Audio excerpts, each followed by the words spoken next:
from ABC 7 News Bay Area, San Francisco's mid-market showing few signs of life after X vacates headquarters.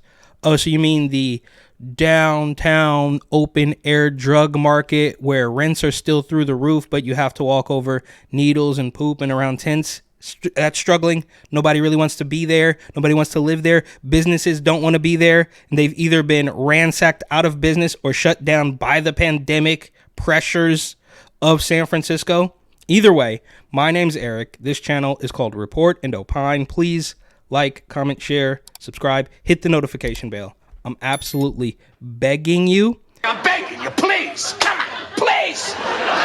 It would help me a lot and cost you nothing. But if you wanted to help me even a little bit more and spend a tiny bit of money, you would buy my book, New York City 2020 Gotham Unglued, on Amazon.com. That link will be in the description.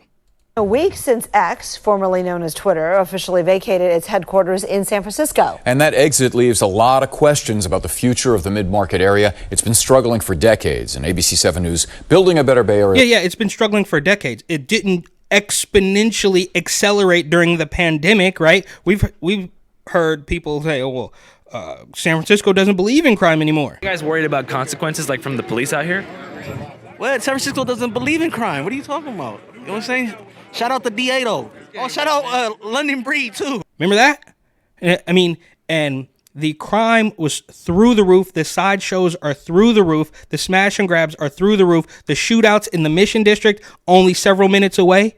It's all absolutely disgusting. So yeah, you could say it's been on the decline for decades, which maybe that's true, but it absolutely accelerated, I don't know, in the past 4 or so years.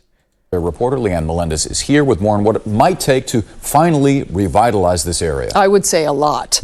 So you need time, a structured plan, and maybe a miracle. So just to... And maybe a miracle. So what she's saying is it's never going to happen. And I've said that for a handful of years now. It's not going to come back. If you started doing everything correct yesterday, it would still take a decade. Just to give you a sense of how the area has struggled, in the mid-'80s, well-known columnist Herb Caen referred to the mid-market area as Le Grand Pissoir, a public urinal. Companies like Twitter, Block, Reddit, Uber, and Dolby had headquarters there. Today, only Dolby remains. The lobby, which was once bustling with Twitter employees, is now filled with a quiet desolation. Now known as X, the company was once the second largest tenant in the mid-market area, with more than 450,000 square feet of space.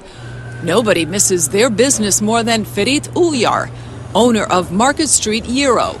Of course, when they left, they hurt us, as this street is always get worse. X's move adds to a neighborhood in crisis. Many small businesses here have been forced to close because of rampant drug use and ongoing criminal activity. The last 2 months, they broke my window 3 times. They stole my stuff inside. The scenarios go bad. Every day go bad, you know? There is a lack of foot traffic in the area. Offices that used to be full of workers are now empty as remote work continues. This is hitting this particular neighborhood. As remote work continues, you mean businesses have just fled that area have fled the city, have fled California as a whole. But yeah, remote work continues and they're not really seeing as many people. It's over. Hard. Solution, we need more people coming to work, office. There's empty office fill up, you know? It's all empty. The mid-market area has struggled. And it's crazy because they are going to tell you 100 times over that everything's just fine and we have it all under control and you shouldn't believe your lying eyes. But the people that live there can see it. All right, no matter how hard you try to convince them that what they're living through is absolutely false and really everything's great, they have their own lived experiences, as they say. For decades. When tech companies started filling the neighborhood, things improved. But when work from home became a new norm, many companies seemed hesitant to bring employees back in person full-time for fear of losing them. Salesforce recently announced that as of October 1st, its employees must be working on-site 4 to 5 times a week. The hope is that other companies will follow their lead. Well, I hope that it does. We know this new generation loves the work-life balance after the pandemic.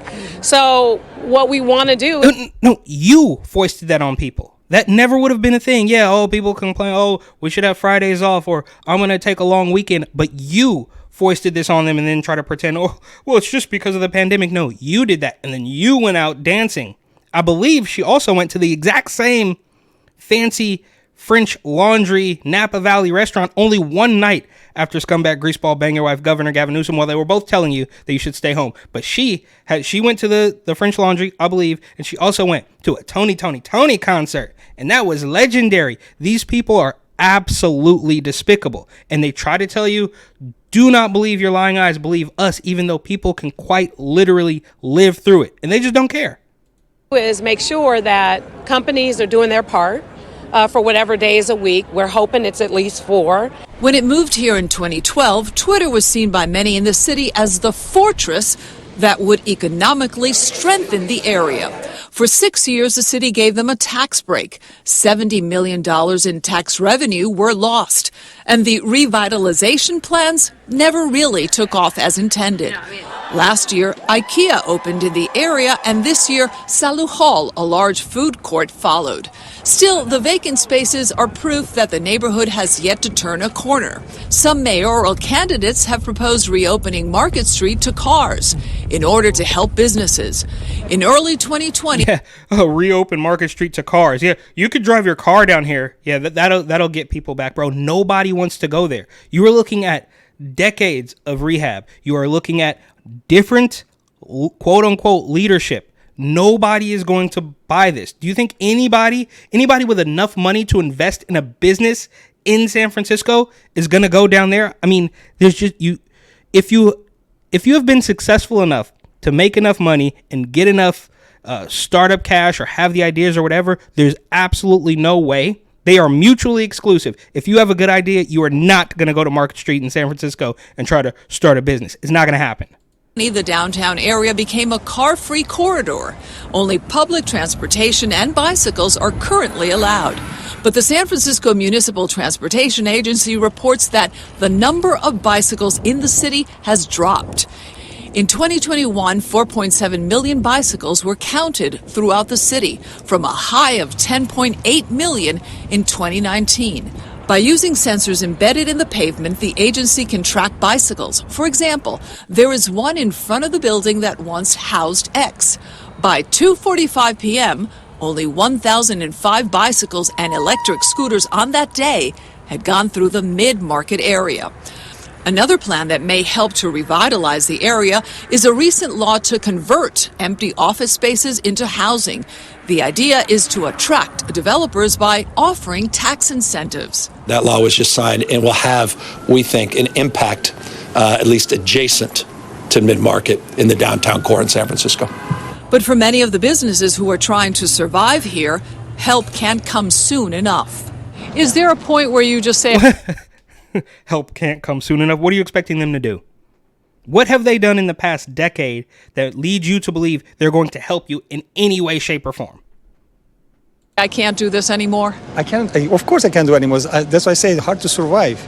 Really hard. So the idea of bringing back cars on Market Street is a hotly contested issue. But we have to point out that businesses on major streets... Yeah, you should bring back cars. That way they can get broken into on Market Street.